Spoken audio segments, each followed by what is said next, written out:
Hello guys! Hello! Sagittarius, welcome dito sa aking channel, Kapalaran 888. Welcome guys! Alamin natin kung anong messages, vibration, gabay energy para sa lahat ng Sagittarius. At ay general reading guys, so pwede kang makaresonate. Gamitin mo ang iyong intuition sa panonood. So mayroon tayo ditong 4 cards. Transformation, increase, joyous fun, and new beginnings. Wow! Congratulations dito sa barahan mo na to, Sagittarius. Unang-una, nakikita natin dito na maraming magsisimula sa buhay mo. Maraming positive new beginnings ito. It's either good news tungkol sa anak mo kung may anak ka na. It's either new baby, 'di ba? New source ng happiness, positivity, parang ganon.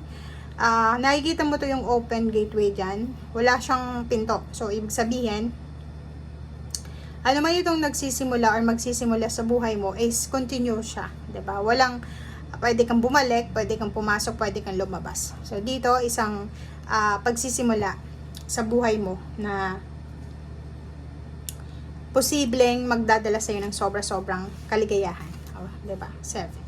So, kung makikita mo dito, Sagittarius, nakikita ko yung pagkakataon, pwedeng yung buong pamilya kasama ka, yung pinaplano yung bakasyon, international vacation, or pwedeng sa local lang, or sa Philippines lang, or pwedeng meron ditong Sagittarius na out of the blue, bigla siyang nabuntis, unexpected pregnancy, or kung ano man to, pwedeng yung anak niya nakagraduate na or makakagraduate na, or unexpected travel around the world. Okay? So, yun. Yung dating kinakatakutan mo siguro, like yung pera, trabaho, yung success, natatakot ka. Kung makikita mo, isa lang yung direction nila, pataas. Ito ganun din, 'di ba? Kung makikita mo dito, parang may liwanag, 'di ba? May illumination. May positivity na posibleng papasok sa buhay mo or papasukin ka. Etong gagawin mo na to, or kung ano man tong gagawin mo, or kung ano man tong new beginnings na mangyayari sa buhay mo, or pagbabago, eto yung simula ng pag-angat mo sa buhay. So, ibig sabihin, tatahakin mo itong landas na to, papunta doon sa victory and success. Malapit na, parang abot kamay mo na, kung ano man to. Okay?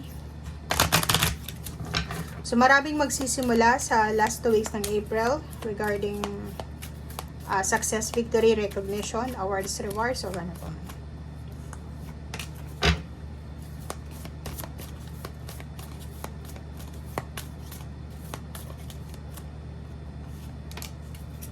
Okay.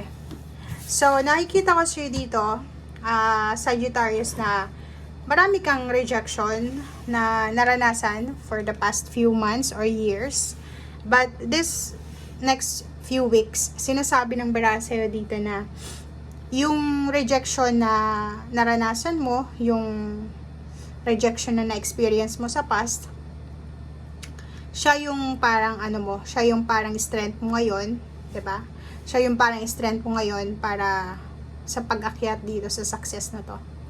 Ang galing, kasi kung makikita mo dito, tatlo to 1, 2, 3. Parang tatlong landas, tatlong choices, tatlong direction ang pinagpipilian mo dito. Pwedeng tatlong bansa, tatlong trabaho, tatlong source ng income, tatlong relationship, or kung ano pa man. Comment down below guys if resonated ka.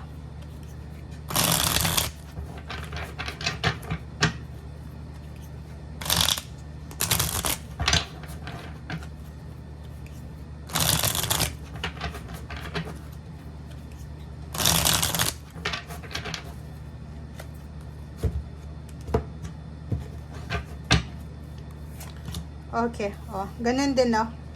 So, kinonfirm niya ng Two of Air, hindi ka makapag-desisyon dito. Parang nasa crossroad ka, confused ka sa mga nangyayari. It's either tatlo tong pinagpipilian mo Pero, sinasabi ng barahan na alin man dito yung pipiliin mo, magdadala to sa'yo ng accomplishment, celebration, and completion.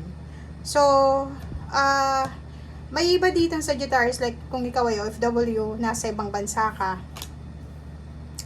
tapos na yung kontrata mo, 'Diba? It's either magre-renew ka, or aalis ka, magbabakasyon sa Pilipinas, or posibleng lilipat ka ng ibang bansa. Parang ganun yung choices mo dito. Dito din, sa barahang to, 1, 2, 3. Parang tatlo din to, diba? 1, 2, 3. 3 cards din. So, ano siya? Resonated siya sa bawat isa. Hindi mo alam kung saang anggulo or saang direction ka pupunta. Pero kahit saan ka man pumunta, lahat to sa